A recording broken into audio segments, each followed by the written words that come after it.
صاحب کے ساتھ میں مسلسل رابطے میں ہوں. 2 دفعہ میں ان سے ملاقات کر چکا ہوں. شہریار افریدی کا مرال جو ہے اسی سے واضح ہے نا کہ یہ صعوبتیں تب ختم ہوگی جب یہ ان کے آگے ہتھیار ڈالے گا.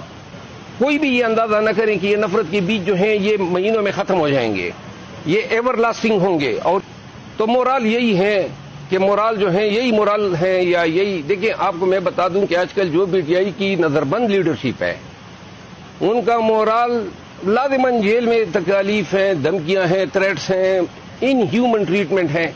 لیکن جو سب سے اہم بات ہے کہ جو ان کے اہل خانہ ہیں, آپ یقین کریں کہ اگر مورال ان کو مل رہا ہے تو سب کو اہل خانہ کی طرف سے سب کو یہ میسیجز جا رہے ہیں کہ اگر پریس کانفرنس کر کے آؤ گے تو آپ نے گھر نہیں آنا ہے.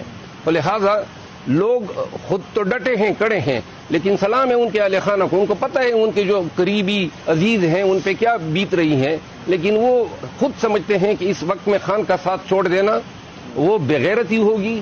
خان کا ساتھ چھوڑ دینا یہ, اگر اس روش کو ہم سیاست میں مزید آگے بڑھاتے ہیں اس کا مطلب یہ ہے کہ آنے والے وقت میں کوئی بھی سیاسی لیڈر محفوظ نہیں ہے.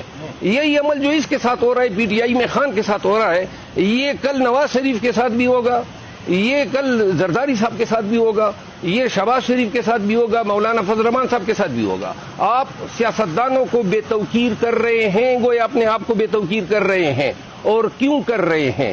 کم از کم یہ تو سوچ لیں کون آپ کو بے توقیر کرا رہا ہے. یہ وقت ہے کہ لوگ یہ سوچیں. لیکن بدقسمتی یہ نا کہ ہم اپنے جو ہمارے بڑے بڑے جفادری لیڈر ہیں وہ اپنے ذاتی انات کے خول میں اتنے بندھے ہوئے ہیں کہ ان کو سوائے انتقام کے, سوائے پی ٹی آئی اور عمران خان کو مزید جو ہے اس کو یعنی اخلاقی اس کی بنیادی حقوق کو مزید پامال کرنا ہے, اس کو مجبور کرنا ہے, اس کو نشان عبرت بنانا ہے. تو یہ ان کے ذہن میں بیٹھا ہوا ہے. کسی کو یہ نظر نہیں آ رہا ہے کرنسی آپ کی جو ہے ڈی ویلیو ہو رہی ہے, مہنگائی بڑھ رہی ہے, پاکستان ڈیفالٹ کی طرف بڑھ رہا ہے. کم از کم اس وقت میں آپ لوگ سب لوگ ادارے مل کے یہ تو سوچیں نا کہ اگر ہم کم از کم ایک ورکیبل پولیٹیکل ایک انوائرمنٹ دے سکتے ہیں, اس کا اثر اکانومی پہ پڑے گا, اس کا اثر عام پاکستانی پہ پڑے گا. کسی کو یہ پرواہ نہیں ہے. یہ لے جا رہے ہیں ملک کو ڈس انٹیگریشن کی طرف. آج عمران خان صاحب کی بھی اسلام آباد ہائی کورٹ میں پیشی تھی, جو کرکٹا میں جو وکیل قتل کیا گیا ہے اس کا پورا ملبہ عمران خان پہ ڈالا گیا. تو اس حوالے سے بتائیے گا کیا عمران خان صاحب آج پیش ہوں گے یا استثناء کے لیے کوئی درخواست وغیرہ آپ لوگوں نے دائر کی ہے؟ میں گزارش یہ کر دوں, عمران خان کو تو 14 دن کی یہ ملی ہے پروٹیکٹیو ویل, تو آج تو پیش نہیں ہوں گے. 14 دن ہیں اور وہ 14 دن کے اخیر میں ہم انشاءاللہ پیش ہوں گے.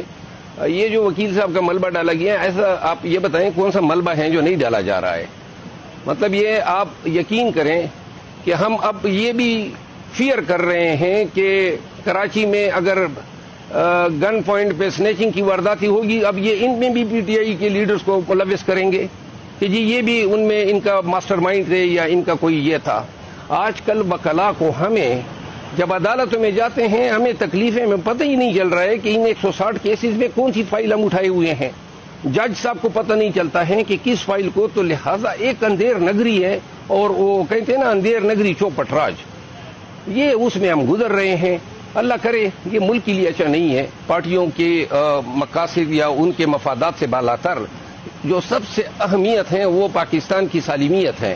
اور ہم اپنے ان عوامل سے یہ نفرت کے بیج جو ہم بو رہے ہیں, یہ آپ کوئی بھی یہ اندازہ نہ کریں کہ یہ نفرت کے بیج جو ہیں یہ مہینوں میں ختم ہو جائیں گے, یہ ایور لاسٹنگ ہوں گے. اور یہ نفرت جو ہے اب قومی سطح پہ جو ہے یہ اتنی بڑھ چکی ہے کہ لوگ جو ہیں اب یہ سوچ رہے ہیں کہ آیا یہ ہمارا ملک باقی رہے گا بھی کہ نہیں.